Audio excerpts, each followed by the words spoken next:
In recent years, the world has become a much smaller place, with everything being mapped out and no location hidden from satellites.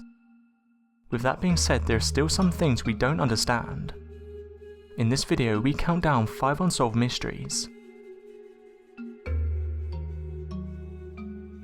The boiling river of the Amazon. This scalding hot river was thought to be a myth, until one geoscientist made it his quest to study the mystical waters. Hidden in the dense jungle of the Peruvian Amazon is a rolling river.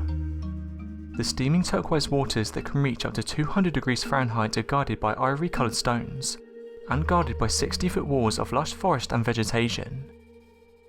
Locals believe that the river was sacred and that the hot waters held healing powers, and shamans incorporated it into medicines. The water temperature ranges from 120 degrees up to 200 degrees Fahrenheit, and it reaches 16 feet deep in some places.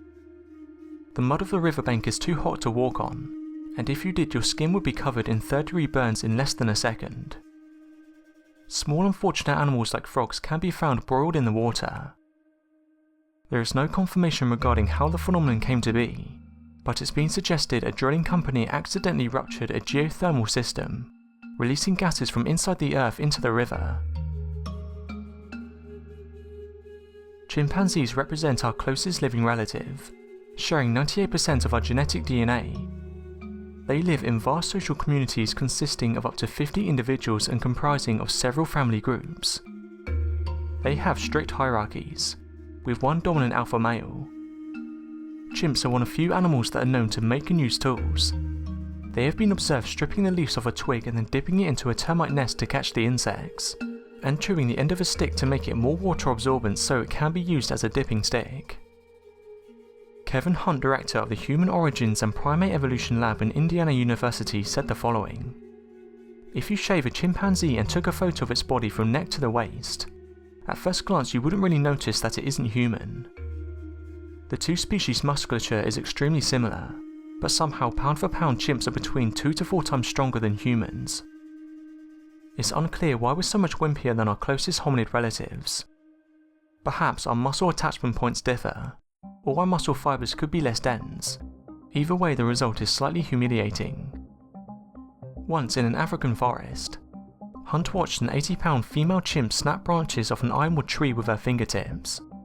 It took Hunt 2 hands and all the strength he could muster to snap an equally thick branch. There's at least 2 Jersey Devils, the variety found in folklore dating between 1735 to 1909, and the Jersey Devil of modern sightings. The Jersey Devil of folklore has hoofs, a snake tail, bat wings and a head that looks something like a horse. Altogether, it roughly resembles a kangaroo-like dragon. In fact, it was described as a dragon by many of the early witnesses. The Jersey Devil of modern sightings is a bunch of different things. The name has been applied to cryptids that more or less resemble the original Jersey Devil, but it's also applied to nearly every New Jersey cryptid imaginable, such as hairy humanoids that resemble Bigfoot, mystery birds and even eastern cougars. One Jersey Devil sighting described a hairy humanoid with a deer's head and glowing red eyes. In 1934 near South Pittsburgh, Tennessee, a phantom kangaroo or kangaroo-like beast was reported by several witnesses over a 5-day period. The mysterious beast was said to have been very aggressive.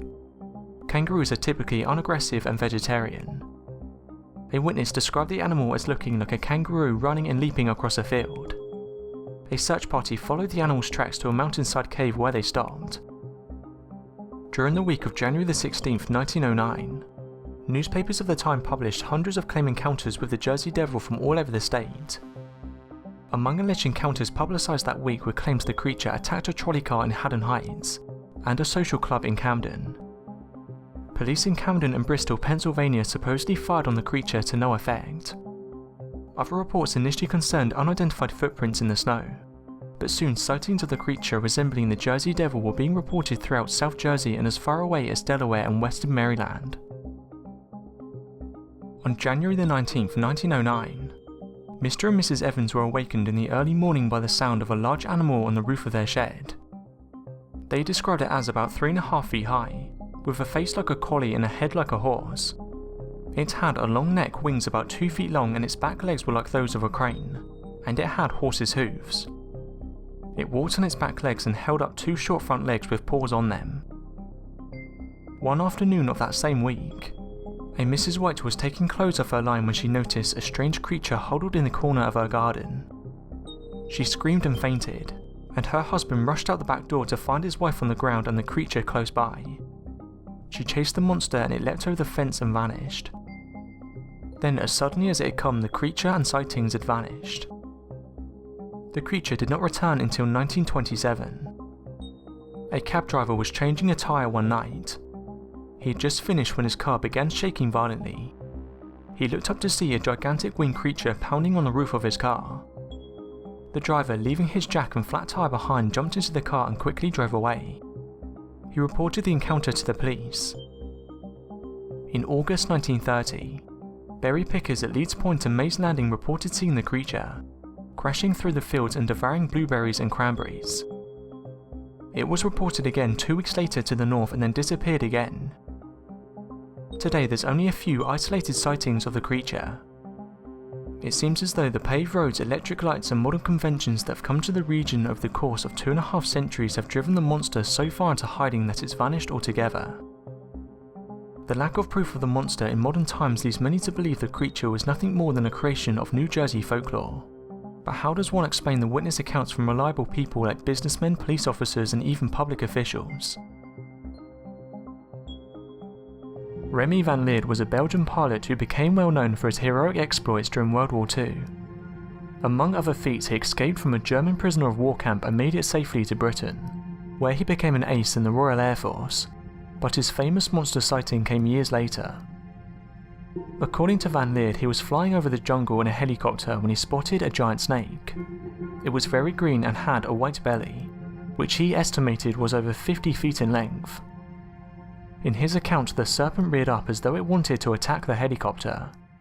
He even managed to snap a picture of the beast, which is now well known in cryptozoological circles.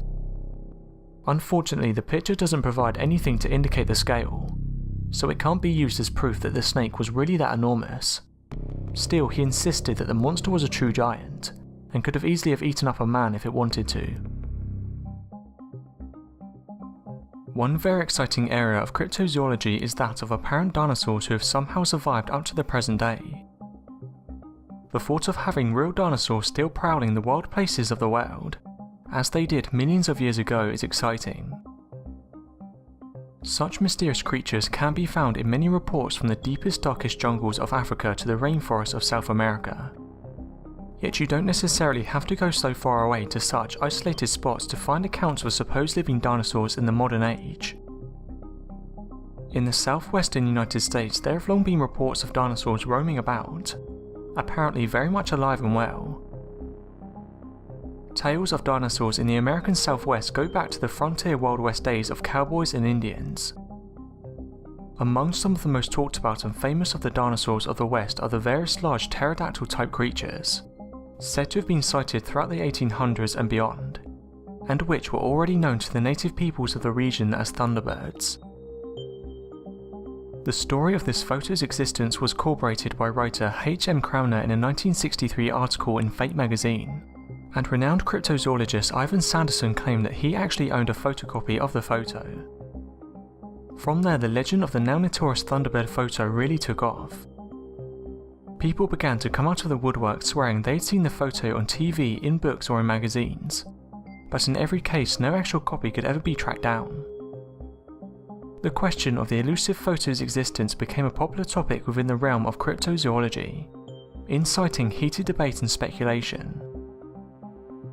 In-depth investigations into the claims of the photo being printed in the tombstone epitaph were carried out, yet looking back deeply into the newspaper's archives showed that no such picture was ever published, and there had been no follow-up article. Others searched all editions of various books in which people had sworn they'd seen the photo, but it turned out that no such photo had ever been published in any of them. Some people have sworn that the picture was most certainly in a particular book, only to find that the photo was gone when they looked there. Over the years, photos have occasionally been brought forward and claimed to be the supposed lost Thunderbird photo, but none of them seem to be exactly what was described in the original or what people insisted they remember seeing. Whether the photo really existed or not, There were certainly a lot of reports of flying pterodactyl-like creatures during the era. So that was 5 unsolved mysteries. Thanks for watching, and don't forget to subscribe for more countdown videos.